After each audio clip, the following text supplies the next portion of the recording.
नमस्कार दोस्तों, civil service institute में एक बार फिर से आप सभी का स्वागत है। तो करंट अफेयर में आज हम उत्तर प्रदेश परिदृश्य के बारे में, यानी आप ये कह सकते हैं कि यूपी स्पेशल का जो करंट अफेयर है, जो कि लास्ट 1 ईयर की घटनाएं आपको पूरी मिलेंगी।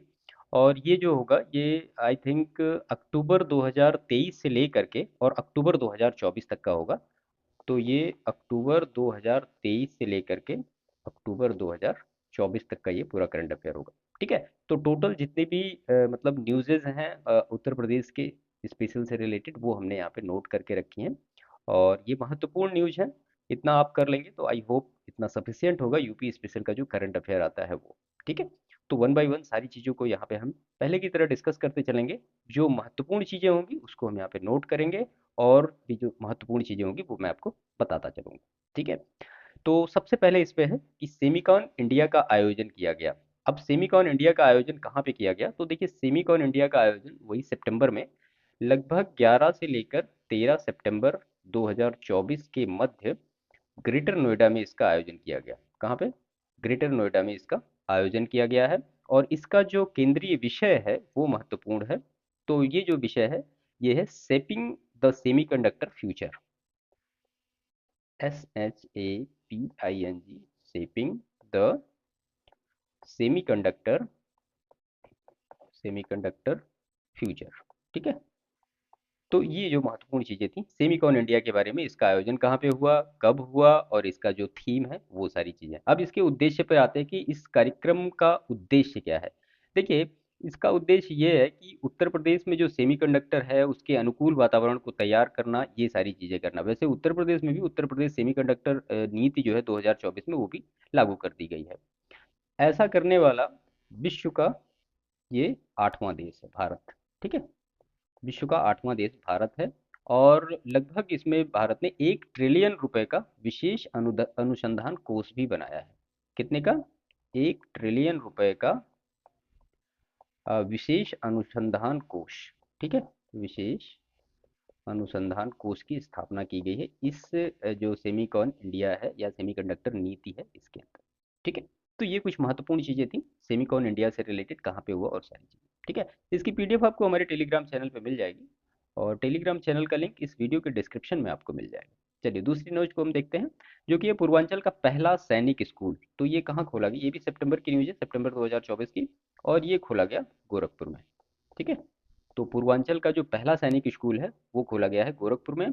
और 176 करोड़ रुपए। देखिए, जो महत्वपूर्ण चीजें हैं कई बार इस तरह से मतलब पूछ लिया जाता है कि कितने करोड़ रुपए लग के वो बना है, या अब यूपी पीसीएस कुछ भी पूछ सकता है, तो आपको सारी चीजों पे फोकस करना है।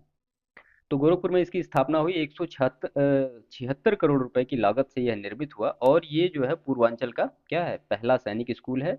इसमें 6 से लेकर के 12 तक छात्र छात्राओं के आवासीय शिक्षा उनको उपलब्ध कराई जाएगी। ठीक है। आवासीय शिक्षा इसमें दी जाएगी। ठीक। और अगर आप ये कहें कि देश का पहला सैनिक स्कूल, तो वो भी हम देख लेते हैं। देश का पहला जो सैनिक स्कूल रहा, वो सैनिक स्कूल वो खोला गया उत्तर प्रदेश के तत्कालीन मुख्यमंत्री डॉक्टर संपूर्णानंद ने वर्ष 1960 में। कहाँ खोला था? लखनऊ में। ठीक है। तो उसकी स्थापना हुई लखनऊ में। कब हुई? 1960 में। और उस समय के जो तत्कालीन मुख्यमंत्री थे वो कौन थे? तो डॉक्टर संपूर्णानंद। ठीक है। तो ये महत्वपूर्ण चीजें इससे कि पहला सैनिक स्कूल, पूर्वांचल का पहला सैनिक स्कूल गोरखपुर में खुला, देश का पहला सैनिक स्कूल लखनऊ में खुला। किस सीएम के टाइम में? तो वो भी हमने देखा। इसके बाद जो नेक्स्ट न्यूज है, जटायु संरक्षण और प्रजनन केंद्र। तो मुख्यमंत्री योगी आदित्यनाथ जी ने कैंपियरगंज गोरखपुर में इसका उद्घाटन किया। कहाँ पे? कैंपियरगंज। ठीक है। कैंपियरगंज गोरखपुर में इसका उद्घाटन किया है। और ये जो है यह किसके लिए है? तो ये क्रिटिकली एंडेंजर्ड जो है, मतलब गंभीर रूप से लुप्त प्राय, गंभीर रूप से लुप्त प्राय जो एशियाई किंग गिद्ध हैं, जिनको कि कहते हैं Asian king vulture, Asian king vulture, VULTURE, vulture. ठीक है। इनके संरक्षण को समर्पित है। और ये जो है ये विश्व का पहला केंद्र है। ठीक है। विश्व का पहला केंद्र है ये। क्लियर? और अगर एरिया देखें तो ये 5 हेक्टेयर में निर्मित किया गया है। 5 हेक्टेयर में निर्मित है ये जटायु संरक्षण और प्रजनन केंद्र। क्लियर। इसके बाद जो नेक्स्ट न्यूज है, स्कूल चलो अभियान का नया रूप क्या आ गया है, तो रोड टू स्कूल इस नाम से हो गया। तो इसका जो उद्घाटन किया वो माननीय मुख्यमंत्री जी ने कहाँ पे किया, तो वो किया गोरखपुर में इसका उद्घाटन। और ये जो कार्यक्रम है ये निपुण भारत मिशन के अंतर्गत प्रारंभ किया गया। किस, निपुण भारत मिशन, इसके अंतर्गत प्रारंभ किया गया। ठीक है। और ये जो है ये पहले जो इसका नाम था वो स्कूल चलो अभियान का ये नया रूप है। स्कूल चलो अभियान का नया रूप क्या हो गया है, रूट टू स्कूल। ये तो खैर ऊपर लिखा ही है हमने। ठीक है। तो ये महत्वपूर्ण चीज़ें इससे रिलेटेड थी। इसके बाद यूपी इंटरनेशनल ट्रेड शो 2024, तो इसका जो आयोजन किया गया वो कहाँ पे किया गया, तो ये किया गया ग्रेटर नोएडा में। और ये जो था इसका सेकेंड वर्जन था, यानी दूसरा संस्करण था। क्लियर। और इसके बाद अगर इसकी आप थीम देखें कि थीम क्या है, तो सोर्सिंग का अद्वितीय मंच, ये इसकी थीम है। सोर्सिंग का अद्वितीय मंच, ये इसकी थीम है। और इस वर्ष ट्रेड शो में कौन सा पार्टनर कंट्री था, तो पार्टनर कंट्री जो देश था उसका नाम है वियतनाम। ठीक है, वियतनाम। क्लियर।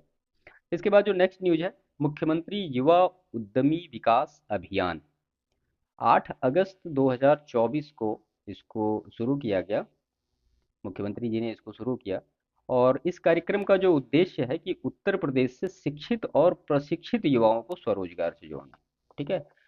देखिए जो चीज़ें लिखी गई हैं उनको थोड़ा सा ध्यान से देखा करिए, क्योंकि कई बार स्टेटमेंट बना के प्रश्न पूछ लिए जाते हैं और मतलब हम पढ़ते हैं उनको लेकिन अब ध्यान न देने की वजह से गलती हो जाती है। तो जो चीज़ें आप पढ़िए कम से कम उनको क्लियर रखिए। शिक्षित और प्रशिक्षित युवाओं को स्वरोजगार से जोड़ना है, यहाँ पे स्वरोजगार से जोड़ना। ठीक है। इसके बाद इसमें प्रतिवर्ष क्या किया जाएगा, प्रतिवर्ष इसमें 1 लाख 1 लाख युवाओं को 1 लाख युवाओं को बैंकों से ऋण दिया जाएगा। और जिससे मतलब उनको क्या होगा कि प्रतिवर्ष 1 लाख सूक्ष्म उद्यम स्थापित हो जाएंगे। प्रतिवर्ष 1 लाख युवाओं को ऋण दिया जाएगा, तो उससे क्या होगा, 1 लाख जो सूक्ष्म उद्यम होंगे उनकी स्थापना हो पाएगी। अब जब 1 लाख सूक्ष्म उद्योग जो उद्यम होंगे वो स्थापित हो जाएंगे, तो उसी के हिसाब से 10 साल में क्या होगा, 10 लाख युवा जो होंगे वो स्वरोजगार से जुड़ सकेंगे। इसका ये उद्देश्य है, 10 लाख युवा स्वरोजगार से जुड़ सकेंगे। ठीक है। इसके बाद एक और इसी में है कि मुख्यमंत्री युवा उद्यमी विकास अभियान योजना। ठीक है। तो मैं इसके बारे में आपको बता देता हूँ। उत्तर प्रदेश के मुख्यमंत्री योगी आदित्यनाथ द्वारा युवा उद्यमियों को सशक्त बनाने और नवाचार एवं उद्यम की संस्कृति को बढ़ावा देने के लिए इस योजना का शुरुआत हुआ है। ये हुआ है मार्च 2024 में। बिल्कुल कंफ्यूज मत होइएगा, दोनों योजनाएं अलग अलग हैं। इस योजना के तहत राज्य सरकार का जो लक्ष्य क्या है, वो प्रतिवर्ष 1 लाख युवा उद्यमियों को युवा उद्यमियों को 5 लाख रुपए तक 5 लाख रुपए तक की परियोजनाओं के लिए ब्याज मुक्त ऋण प्रदान करना। ठीक है, ऋण प्रदान करना। तो दोनों योजनाएं मैंने यहाँ पे लिख दी जिससे चीज़ें सेपरेट रहें, कंफ्यूजन कोई ना हो। ठीक है। तो आई होप ये जो है ये अगस्त में शुरू की गई और ये जो है ये मार्च 2024 में शुरू की गई। इसके बाद जो नेक्स्ट न्यूज है, उत्तर प्रदेश राज्य राजधानी क्षेत्र और अन्य क्षेत्र विकास प्राधिकरण विधेयक 2024। ठीक है। तो इसको 31 जुलाई 2024 को उत्तर प्रदेश विधानसभा के द्वारा पारित किया गया।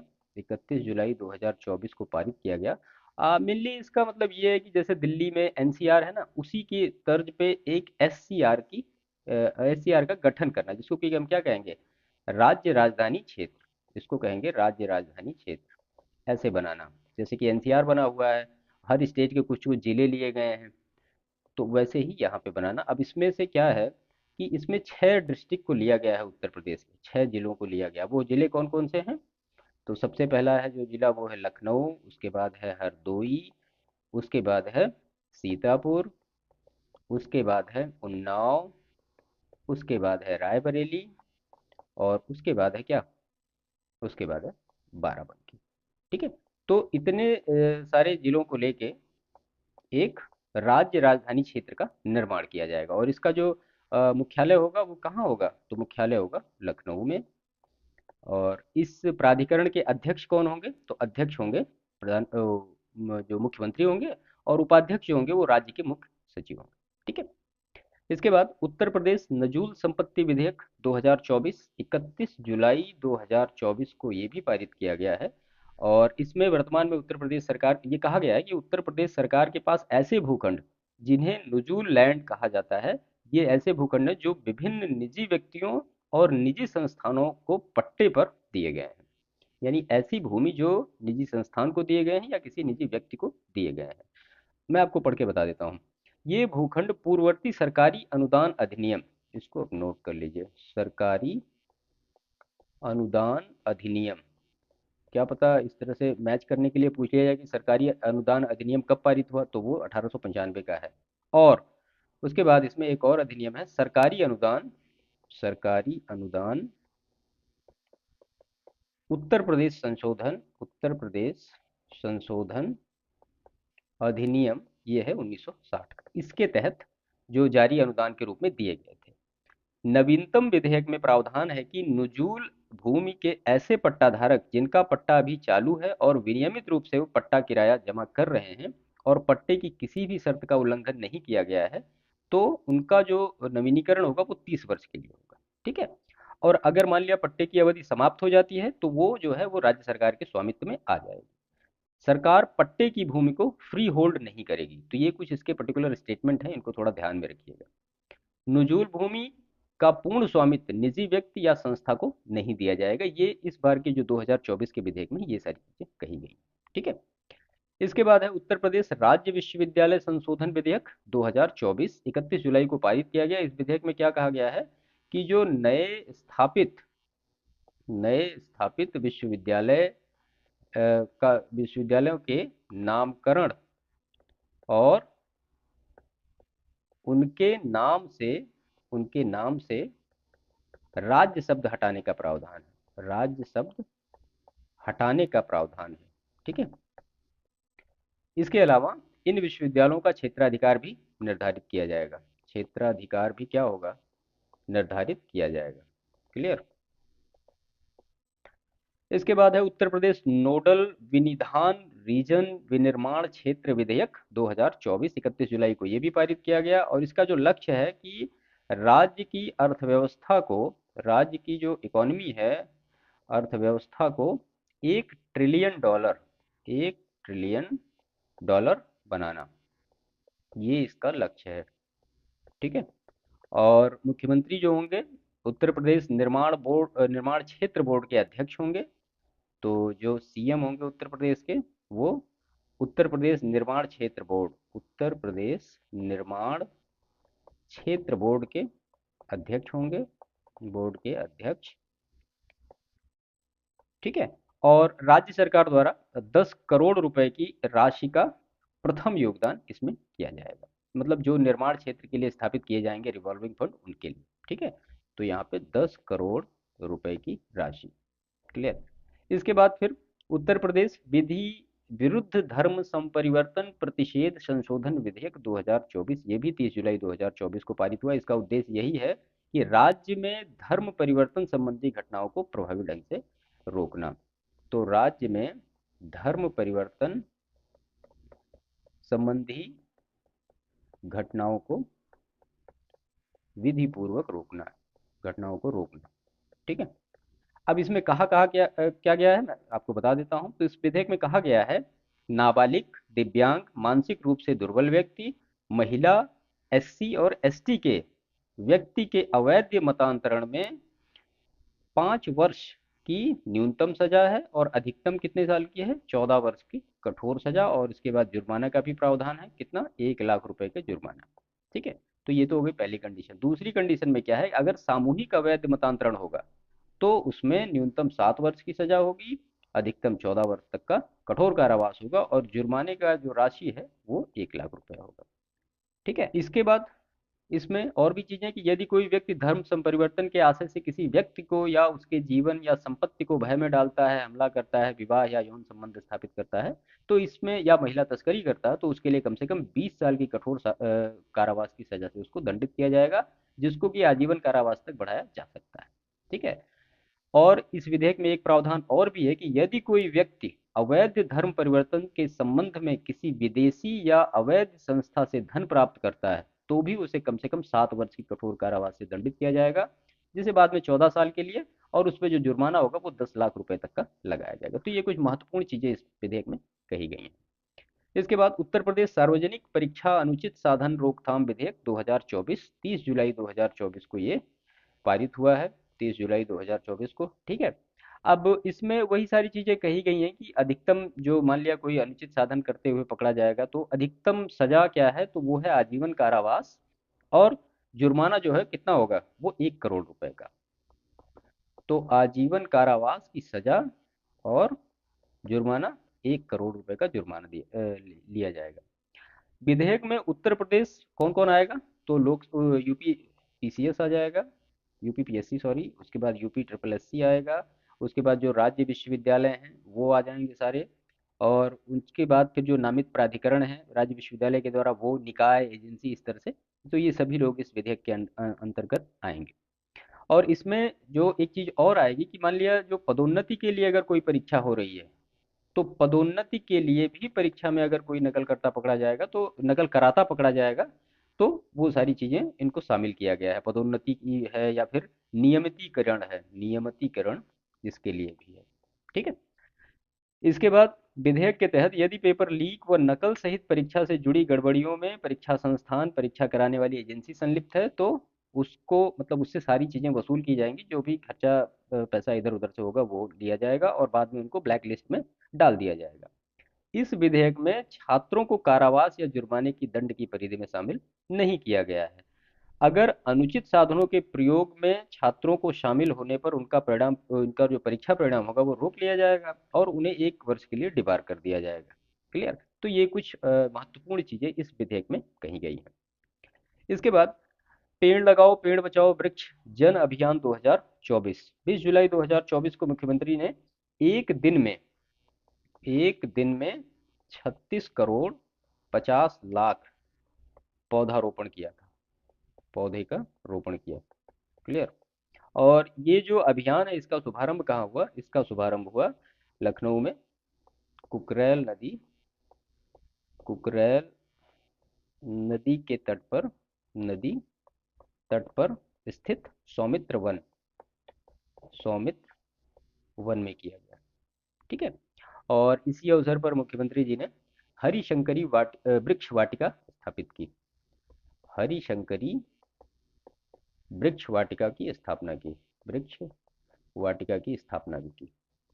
ठीक है। उत्तर प्रदेश सरकार का लक्ष्य क्या है, तो यहाँ पे हम नोट कर लेते हैं 2027 तक 175 करोड़ पौधों का रोपण, और पौधों के रोपण के माध्यम से 2030 तक ग्रीन कवर करना, जो कि 9.23% से जो वनारोपण है उसको बढ़ा के कितना करना, 15% तक करना। कब तक, 2030 तक। ये बिल्कुल याद रखिएगा, 2030 तक 15% जो ग्रीन कवर एरिया है उसको करना है, 9.23 से बढ़ा के। ठीक है। और इस अभियान के तहत सोनभद्र में, यहाँ पे नोट कर लीजिए कि सोनभद्र में सबसे ज्यादा पौधों का रोपण किया गया, जो कि किया गया 1.5 करोड़ पौधों का रोपण किया गया सोनभद्र में, सबसे ज्यादा। ठीक है। इसके बाद हमारा संविधान हमारा सम्मान अभियान का आयोजन कहाँ पे किया गया, तो ये किया गया प्रयागराज में। ठीक है। और ये इसका जो था ये दूसरा क्षेत्रीय कार्यक्रम था। ठीक है। दूसरा क्षेत्रीय कार्यक्रम। क्लियर। इसके बाद उपवन योजना और हेरिटेज ट्री अडॉप्शन योजना, ये दो योजना है, उपवन योजना और हेरिटेज ट्री अडॉप्शन योजना। मेनली जो राज्य सरकार उत्तर प्रदेश राज्य सरकार के द्वारा हरियाली बढ़ाने और भूजल स्तर सुधार करने के उद्देश्य से ये सारी चीजें की गई हैं। उपवन योजना में क्या है कि राज्य सरकार शहरों से लेकर के गांवों तक, शहरों से गांवों तक पार्क, सड़कों के किनारे सड़कों के किनारे ठीक है, और अन्य स्थानों पर वृक्षारोपण, ये सारी चीजें करना। इसके बाद जो हेरिटेज ट्री अडॉप्शन योजना है, इसके माध्यम से जो राज्य सरकार है वो क्या करेगी, वो 948 विरासत वृक्षों का पोषण करेगी, विरासत वृक्षों का पोषण। ठीक है। इसके बाद नेक्स्ट है इसमें मित्र वन। तो वृक्षारोपण जन अभियान 2024 के तहत ये सारी चीजें की गई हैं।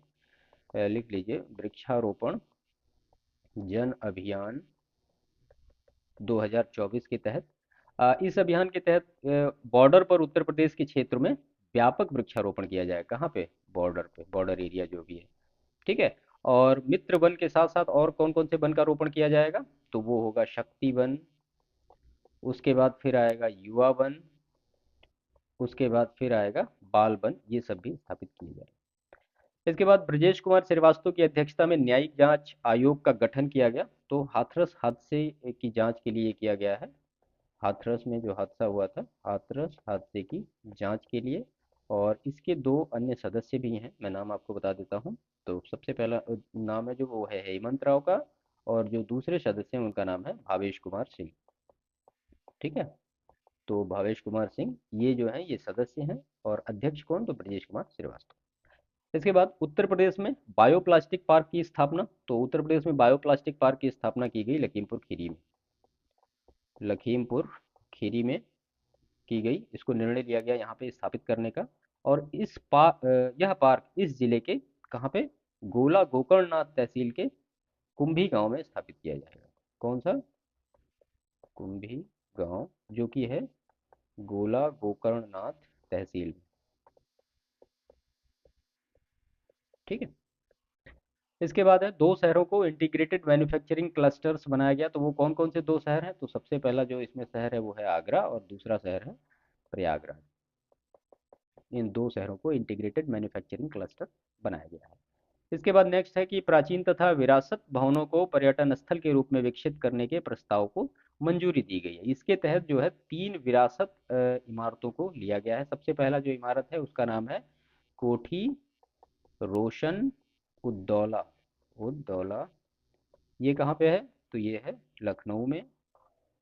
दूसरा जो है वो है बरसाना जल महल, बरसाना जल महल, ये कहाँ पे है, तो ये है मथुरा में। और तीसरा जो है वो है शुक्ला तालाब, शुक्ला तालाब कहाँ पे है, तो ये कानपुर देहात में है। ठीक। कानपुर देहात में ये है। तो इन तीन मतलब जो विरासत इमारतें हैं इनको लिया गया है विकसित करने। इसके बाद माहेश्वर तिवारी, तो ये साहित्यकार और नवगीतकार थे, साहित्यकार और नवगीतकार। इनका निधन हो गया है। कब हुआ है निधन इनका, तो 16 अप्रैल 2024 को। और इन्हें जो है यश भारती पुरस्कार, यश भारती पुरस्कार मिला। और कौन सा पुरस्कार मिला, उत्तर प्रदेश हिंदी संस्थान के साहित्य भूषण पुरस्कार से सम्मानित किया गया है, साहित्य भूषण पुरस्कार। ठीक है, ये किसका है, तो उत्तर प्रदेश हिंदी संस्थान का। ठीक है। इसके बाद उत्तर प्रदेश ग्रीन हाइड्रोजन नीति 2024, ये हुई 14 मार्च 2024 को। और अधिसूचना जारी होने के बाद ये 5 वर्षों तक प्रभावी रहेगी। ठीक है। अब मैं कुछ महत्वपूर्ण चीज़ें इसके बारे में आपको बता देता हूँ। देखिए, उत्तर प्रदेश में वर्ष 2028 तक, 2028 तक ग्रीन हाइड्रोजन, ग्रीन हाइड्रोजन या green ammonia, green ammonia 1 million metric ton प्रति वर्ष उत्पादन क्षमता प्राप्त करने का लक्ष्य निर्धारित किया गया है। 1 मिलियन मीट्रिक टन। ठीक है, प्रति वर्ष की बात हो रही है, प्रति वर्ष इसका रखा गया। और इसमें इसके लिए उत्तर प्रदेश के अंतर्गत जो मतलब स्टार्टअप्स होंगे उनको प्रोत्साहन दिया जाएगा। और ऐसे स्टार्टअप जो भारत सरकार और प्रदेश सरकार द्वारा रजिस्टर्ड हैं, ऐसे स्टार्टअप्स को प्रोत्साहन अनुमन्य भी दिया जाएगा। प्रत्येक स्टार्टअप्स को अधिकतम जो वित्तीय प्रोत्साहन होगा वो 25 लाख रुपए प्रति वर्ष दिया जाएगा, और ये 5 वर्ष तक दिया जाएगा। ठीक है, 25-25 लाख रुपए हर साल दिया जाएगा। अगर नोडल एजेंसी देखें कि कौन है, तो यूपी नेडा जो है ये इसकी नोडल एजेंसी होगी। ठीक है। और इसमें मतलब ये योजना शुरू होने के बाद लगभग 1,20,000 रोजगार इससे संभावित सृजित होंगे। इसके बाद उत्तर प्रदेश के नए राज्य निर्वाचन आयुक्त, तो उनका नाम क्या है? तो उनका नाम है राज प्रताप सिंह। ठीक है। 7 मार्च 2024 को इनकी नियुक्ति हुई है। उत्तर प्रदेश के मुख्य सूचना आयुक्त, तो इनका नाम है राजकुमार विश्वकर्मा। राजकुमार विश्वकर्मा। और इनकी जो नियुक्ति हुई है मार्च 2024 में। और कार्यकाल जो है वो 3 वर्ष या फिर 65 वर्ष की आयु तक, जो भी पहले हो वो हो जाएगा। इसके बाद दक्षिण एशिया का सबसे बड़ा गोला बारूद और मिसाइल कॉम्प्लेक्स कहाँ पे है? तो दक्षिण एशिया का जो सबसे बड़ा गोला बारूद ये है, ये अडानी डिफेंस एंड एरोस्पेस द्वारा कानपुर उत्तर प्रदेश में इसका उद्घाटन किया गया है। Adani defence and aerospace aerospace द्वारा कानपुर उत्तर प्रदेश में इसका उद्घाटन किया गया है। ठीक है। इसके बाद है नेक्स्ट, भारत की पहली हाइपर वेलोसिटी विस्तार सुरंग परीक्षण सुविधा। तो आईआईटी जो कानपुर है, आईआईटी कानपुर के द्वारा इसको डेवलप किया गया है, कानपुर के द्वारा विकसित। और इसमें जो है S2 नामक सुविधा, जिसमें कि 3 से 10 किलोमीटर प्रति सेकंड के बीच उड़ान गति उत्पन्न करने में सक्षम है। तो S2 नामक सुविधा जो है क्या है? 3 से 10 किलोमीटर प्रति सेकंड के बीच उड़ान गति। ठीक है। इसके बाद इसमें है MB गुह और MB निषाद राज, जो है ये राष्ट्र को समर्पित किया गया है। तो ये क्या है? ये दो जो हैं हाइब्रिड इलेक्ट्रिक कैटामरन हैं। Hybrid electric catamaran. ठीक है। ये हैं पोत हैं जो दोनों, और ये दोनों राष्ट्र को समर्पित किए हैं प्रधानमंत्री नरेंद्र मोदी जी के द्वारा। और जो दोनों पोत हैं, इनका निर्माण किसने किया है? तो ये किया है कोचीन शिपयार्ड लिमिटेड द्वारा।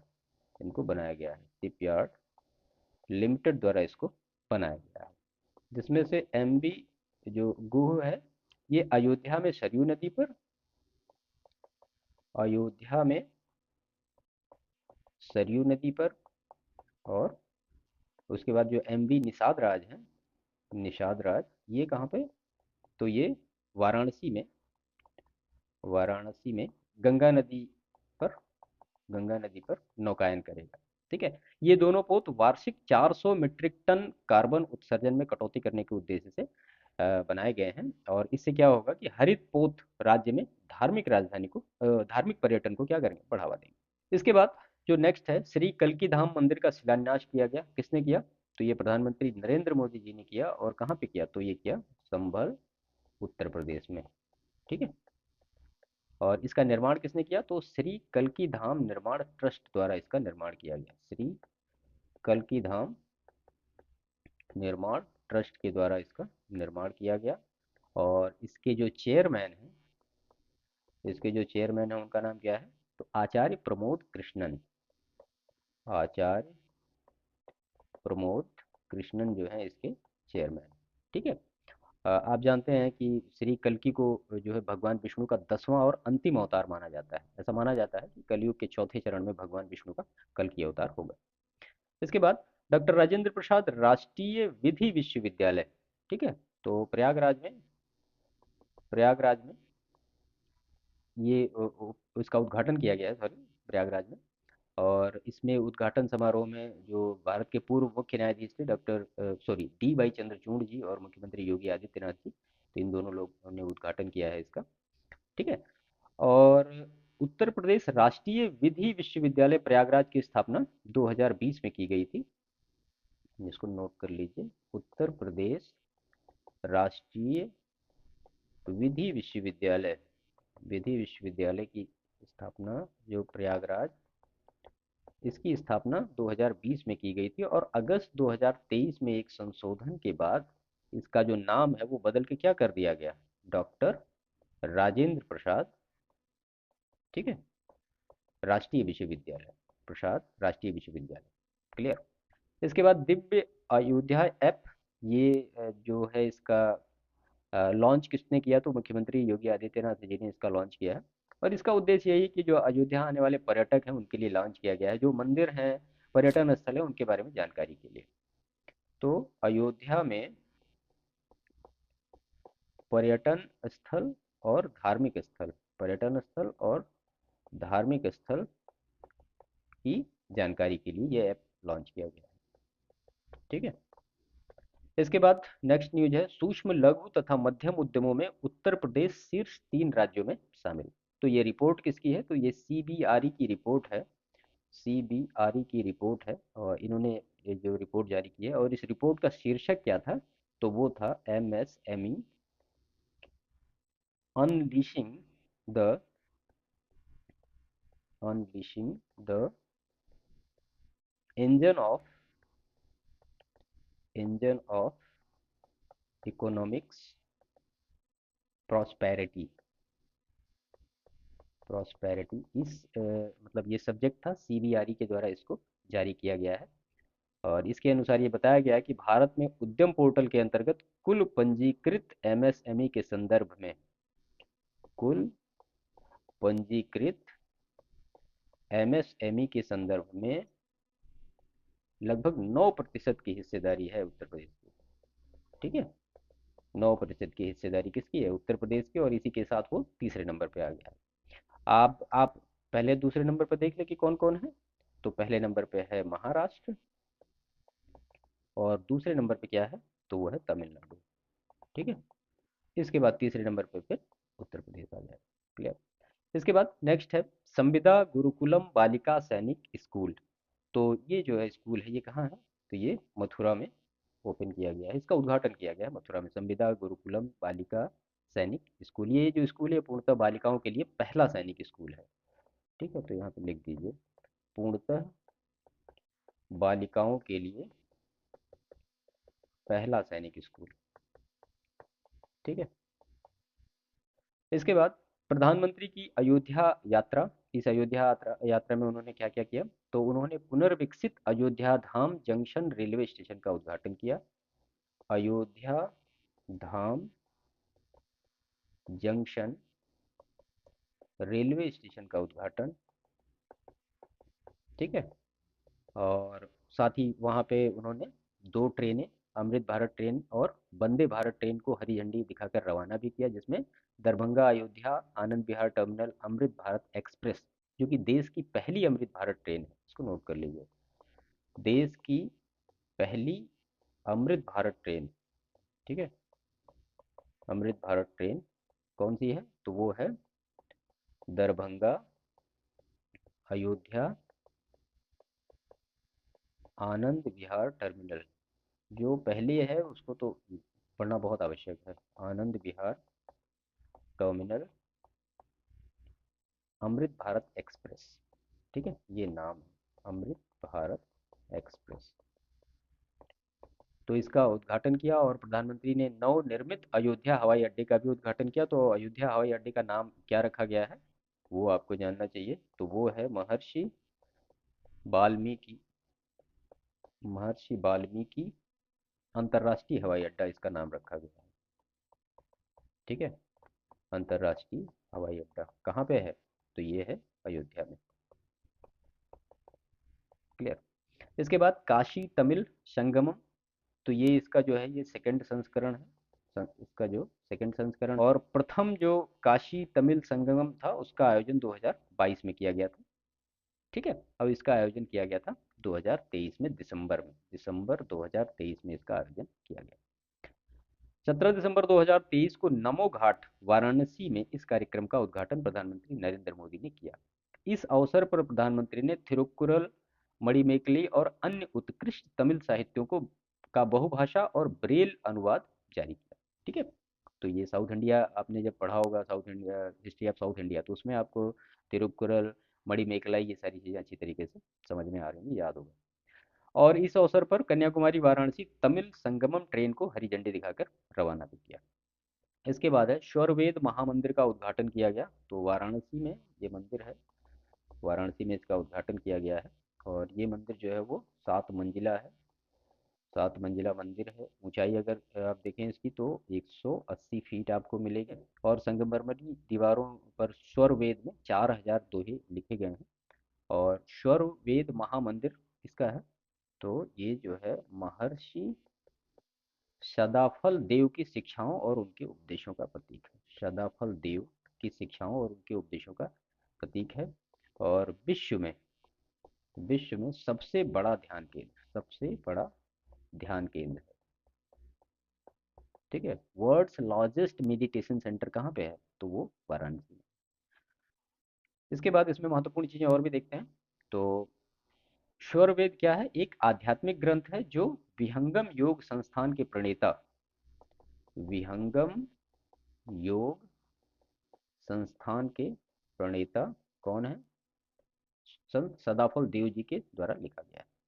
इसके बाद लेक क्वीन क्रूज, तो गोरखपुर स्थित रामगढ़ ताल में इसका लोकार्पण किया गया। गोरखपुर में रामगढ़ ताल, ठीक है, यहाँ पे इसका किया गया। और ये जो है ये 2 मंजिला है, 2 मंजिला क्रूज है ये। और उत्तर प्रदेश में इनलैंड वाटरवे अथॉरिटी यानी अंतर्देशीय जलमार्ग प्राधिकरण के गठन के माध्यम से राप्ती, सरयू, यमुना तथा गंगा नदी में क्रूज सेवा को बढ़ावा दिया जा रहा है। किन किन नदियों में? तो राप्ती, सरयू और यमुना तथा गंगा नदी में क्रूज सेवा को बढ़ावा दिया जा रहा है। इसके बाद 42वां रामायण मेला, तो 14 दिसंबर 2023 को 42वें रामायण मेले का शुभारंभ किया गया। और इसका जो समापन हुआ वो 19 दिसंबर 2023 को हुआ। अयोध्या में रामायण मेले की शुरुआत 1982 में, मतलब इसको शुरू किया गया था। जो उस समय तत्कालीन सीएम थे श्रीपति मिश्र के द्वारा इसको शुरू किया गया था। तो ये जो था ये कहाँ हुआ? अयोध्या में 1982 से शुरू किया गया था। और अगर आपकी डेट देख लें आप तो 14 दिसंबर 2023 को शुरू हुआ और 19 दिसंबर 2023 को समाप्त हुआ। ठीक है। इसके बाद है उत्तर प्रदेश अंतर्देशीय जल मार्ग प्राधिकरण। तो नवंबर 2023 में उत्तर प्रदेश विधानसभा द्वारा इस विधेयक को पारित किया गया था। और इस विधेयक का उद्देश्य यही था कि इस प्राधिकरण का गठन किया जाए। अगर आप इस प्राधिकरण के अध्यक्ष की बात करें कि अध्यक्ष कौन होंगे, तो सीएम होंगे। अब मतलब कहने का मतलब है कि अध्यक्ष के रूप में मुख्यमंत्री या तो परिवहन मंत्री को नामित करेंगे या अंतर्देशीय जलमार्ग, पोत परिवहन तथा नौ परिवहन, बंदरगाह एवं समुद्री मामलों से संबंधित विषयों की जिनको विशेषज्ञता होगी उसको वो नियुक्त करेंगे। कौन नियुक्त करेंगे? तो सीएम नियुक्त करेंगे। ठीक है। और उत्तर प्रदेश में ये महत्वपूर्ण तथ्य है, उत्तर प्रदेश में गंगा, यमुना और अन्य प्रमुख नदियों में कुल कितने? 11 राष्ट्रीय जलमार्ग स्थित हैं। 11 राष्ट्रीय जलमार्ग हैं अभी। ठीक है। इसके बाद पहला दूरसंचार उत्कृष्टता केंद्र, तो ये खोला गया सहारनपुर में, पहला दूरसंचार उत्कृष्टता केंद्र। ठीक है। और ये देश का पहला ऐसा केंद्र होगा, देश का पहला केंद्र है ये। ठीक है। यह केंद्र सहारनपुर स्थित आईआईटी रुड़की के परिसर में स्थापित किया गया। इसके बाद राम की पैड़ी के विभिन्न घाटों पर दीपोत्सव 2023। अब दीपोत्सव 2023 के अवसर पर 22,23,000 दीप प्रज्वलित किए गए, जो कि गिनीज बुक ऑफ वर्ल्ड में रिकॉर्ड दर्ज किया गया है। ठीक है। तो ये गिनीज बुक ऑफ वर्ल्ड में रिकॉर्ड हुआ। ठीक है। और इस जिले में भारतीय मंदिर वास्तुकला संग्रहालय की स्थापना भी प्रस्तावित है। कहाँ पे? तो ये अयोध्या की बात हो रही है सारी, अयोध्या में। और अयोध्या शोध संस्थान, अयोध्या शोध संस्थान जो कि इसकी स्थापना कब हुई? तो इसकी स्थापना की गई थी 1986 में। और इसका नाम बदलकर अब न्यू नेम क्या कर दिया गया? अंतर्राष्ट्रीय अंतर्राष्ट्रीय रामायण एवं वैदिक शोध संस्थान, रामायण एवं वैदिक शोध संस्थान, ये इसका नाम अब कर दिया गया है। किसका? अयोध्या शोध संस्थान का नाम। ठीक है। इसके बाद उत्तर प्रदेश में जनजातीय संग्रहालय, तो उत्तर प्रदेश में जनजातीय संग्रहालय कहाँ कहाँ बनाएंगे? तो बनाया जाएगा मिर्जापुर में, और उसके बाद कहाँ बनाया जाएगा? सोनभद्र में, और उसके बाद कहाँ पे बनाया जाएगा? तो महाराजगंज में। ठीक है। इन 3 जिलों में बनाया जाएगा। और किस ग्राम में, तो आप ये भी देख लीजिए तो ये अतरैला पांडे, ये ग्राम मिर्जापुर का है। सोनभद्र के अगर ग्राम की बात करें तो मारकुंडी, ये जो है मारकुंडी ग्राम में बनाया जाएगा, जो कि सोनभद्र में है। अगर महाराजगंज में देखें तो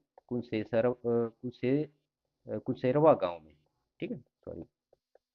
तो ये इन इन गांव में जनजातीय संग्रहालय का निर्माण किया जाएगा। इसके बाद जो नेक्स्ट है कि नौसेना शौर्य संग्रहालय का निर्माण कार्य परियोजना, तो ये लखनऊ में इसका शिलान्यास हुआ। और यह संग्रहालय आदि गंगा गोमती नदी के तट पर बनाया जा रहा है। आदि गंगा गोमती नदी के तट पर बनाया जा रहा है, ठीक है। इसके बाद पशु चिकित्सा विज्ञान महाविद्यालय का शिलान्यास कहाँ पे किया गया, तो ये किया गया गोरखपुर में, ठीक है। यह पशु चिकित्सा विज्ञान महाविद्यालय मथुरा के पंडित दीनदयाल उपाध्याय पशु चिकित्सा विज्ञान विश्वविद्यालय एवं गौ अनुसंधान संस्थान से संबद्ध रहेगा, जो कि मथुरा में है। और यह विद्यालय गोरखपुर एवं पूर्वी उत्तर प्रदेश का पहला होगा। तो गोरखपुर का और पूर्वी उत्तर प्रदेश का पहला होगा, ठीक है। और मथुरा में कौन कौन से वो हैं संस्थान, तो ये भी आप नोट कर लीजिए। तो मथुरा में है पंडित दीनदयाल उपाध्याय, दीनदयाल उपाध्याय पशु चिकित्सा पशु चिकित्सा विज्ञान विश्वविद्यालय, ठीक है, विज्ञान विश्वविद्यालय ये हो गया। और दूसरा जो है वो है गो अनुसंधान संस्थान, गो अनुसंधान संस्थान। ये दोनों कहाँ पे हैं, तो ये दोनों हैं मथुरा में, क्लियर। और अभी जो बनाया जा रहा है ये गोरखपुर में बनाया जा रहा है। इसके बाद है आनंद डेयरी, अमोनिया अमोनिया पजोरा और बीएचएस एम्ब्रियोस के मध्य एक समझौता हुआ है, ठीक है। तो उत्तर प्रदेश के मुख्यमंत्री योगी आदित्यनाथ और ब्राजील के राजदूत केनेथ नेब्रोगा की उपस्थिति में लखनऊ में इन तीनों कंपनियों का समझौता हुआ, ठीक है। किसके किसके बीच में, तो उत्तर प्रदेश के सीएम के बीच में और ब्राजील के राजदूत एम्बेसडर एम्बेसडर के बीच में ये समझौता हुआ है। इसके बाद नेक्स्ट है हर बच्चे के लिए हर अधिकार अभियान, ठीक है। तो इस जो मतलब अभियान है, इसका विषय क्या था, तो इसका विषय है लैंगिक समानता एवं देखभाल और समर्थन, देखभाल और समर्थन, ठीक है, ये इसका विषय था।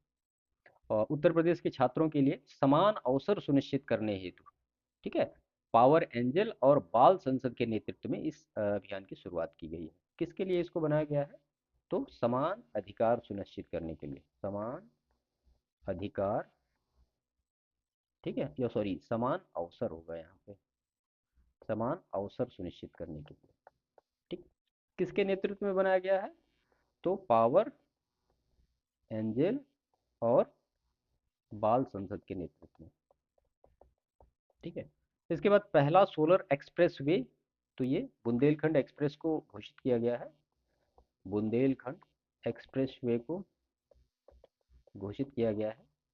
और उत्तर प्रदेश के पहले सोलर एक्सप्रेस वे के रूप में ये उत्तर प्रदेश का क्या है, पहला है, ठीक है।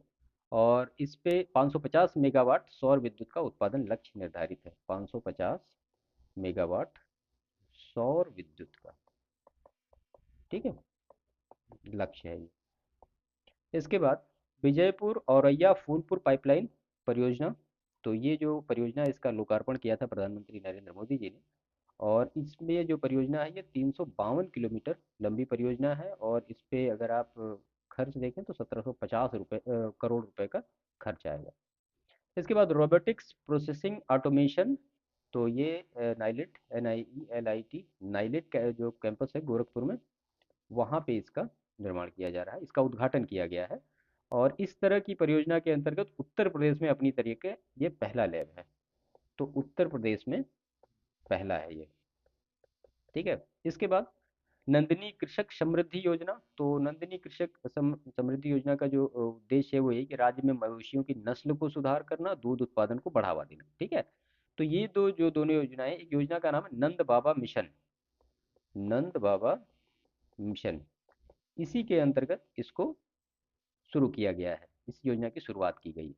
अब इसमें कुछ चीज़ें बताई गई हैं कि पहली चीज़ तो बताएगी कि जो पहला चरण होगा योजना का, उसमें 25 दुधारू गाय और की 35 इकाइयाँ स्थापित करने की बात की गई है। ठीक है, अब इसमें जो लोग स्थापित करेंगे उनको सब्सिडी भी दी जाएगी, और सब्सिडी जो होगा वो 3 चरणों में दी जाएगी। पहली सब्सिडी जो गाय खरीदने पे होगा, दूसरी चरण सब्सिडी होगी उनके संरक्षण के लिए, और तीसरी बार सब्सिडी तब दी जाएगी जब उनका रख रखाव होगा। अब इसमें योजना की गई व्यवस्था की गई है कि योजना प्रदेश के 10 मंडल मुख्यालयों में शुरू की जाएगी। नाम आप सारे जानते रहिए। सबसे पहला अयोध्या, दूसरा है फिर गोरखपुर, उसके बाद है फिर वाराणसी, उसके बाद है फिर प्रयागराज, ठीक है, और उसके बाद है फिर लखनऊ, और उसके बाद है कानपुर, उसके बाद है झांसी, उसके बाद है मेरठ, और उसके बाद है आगरा, और उसके बाद है बरेली। ठीक है, तो ये जो है इतने 10 डिस्ट्रिक्ट में शुरू की जाएंगी। इसके बाद उत्तर प्रदेश शिक्षा सेवा चयन आयोग अधिनियम 2023। ठीक है, तो इस अधिनियम में उत्तर प्रदेश शिक्षा सेवा चयन आयोग के गठन का प्रावधान किया गया है। उत्तर प्रदेश शिक्षा सेवा चयन आयोग के गठन इसको करना है, इसी वजह से ये अधिनियम लाया गया। इसमें क्या किया, ये आयोग क्या क्या करेगा, तो उच्च शिक्षा विभाग, माध्यमिक शिक्षा विभाग, बेसिक शिक्षा विभाग, अल्पसंख्यक कल्याण और वक्फ विभाग, व्यावसायिक शिक्षा विभाग तथा श्रम विभाग, इन सारे के जो शिक्षक होंगे उनको नियमितीकरण, पारदर्शीकरण और सारी चीजें जो भी होंगी वो यही सारा आयोग ही करेगा। इसके बाद है गांडीव 5, जो एक सैन्य अभ्यास हुआ, तो ये हुआ पुलिस मुख्यालय कहाँ पे, लखनऊ में। और ये एक संयुक्त अभ्यास था, किसके किसके बीच में, तो राष्ट्रीय सुरक्षा गार्ड एनएसजी, राष्ट्रीय सुरक्षा गार्ड एनएसजी, और किसके बीच में, उत्तर प्रदेश पुलिस द्वारा ये किया गया। और मेनली इसमें यही किया गया कि जो आतंकी घटनाएं हैं उनसे सफलतापूर्वक निपटने के लिए किया गया। ठीक है, इसके बाद कुछ पर्टिकुलर डिस्ट्रिक्ट्स हैं जिनसे महत्वपूर्ण तथ्य देख लेते हैं। तो बरेली से, तो परिषदीय विद्यालयों में स्मार्ट कक्षाओं के संचालन में यह उत्तर प्रदेश का पहला जिला बना है। ठीक है, परिषदीय विद्यालयों में स्मार्ट कक्षा के संचालन में बरेली जो है उत्तर प्रदेश का पहला जिला बना है। उत्तर प्रदेश के इस शहर को नॉर्थ कॉरिडोर विकसित किया जा रहा है। यहाँ पे नॉर्थ कॉरिडोर कहाँ पे विकसित किया जा रहा है, तो वो बरेली में विकसित किया जा रहा है, यहीं पे। और इसका निर्माण वाराणसी के काशी विश्वनाथ कॉरिडोर और अयोध्या की राम जन्मभूमि तर्ज पे होगा।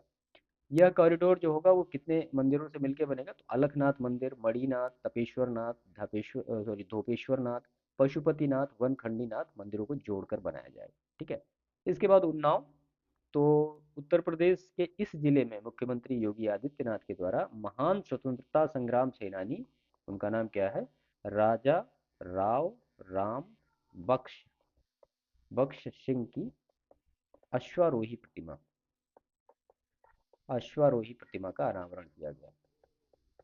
ठीक है, इसके बाद है गाजियाबाद। तो गाजियाबाद से महत्वपूर्ण जो तथ्य है कि भारत ड्रोन शक्ति 2023 यहाँ पे आयोजित हुआ। भारत ड्रोन शक्ति 2023 का आयोजन यहाँ पे किया गया, और यहीं पे भारतीय खाद्य संरक्षा और मानक प्राधिकरण यानी FSSAI के लिए राष्ट्रीय प्रशिक्षण केंद्र का भी उद्घाटन यहाँ पे किया गया।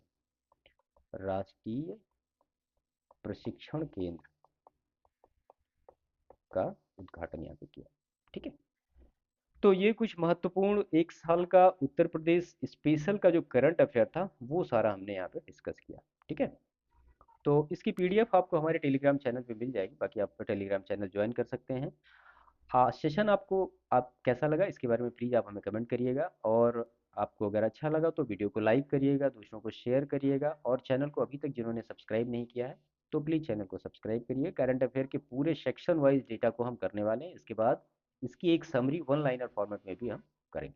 ठीक है, तो सेशन को समाप्त करते हैं, बाकी मिलते हैं नेक्स्ट सेशन में। तब तक के लिए थैंक यू।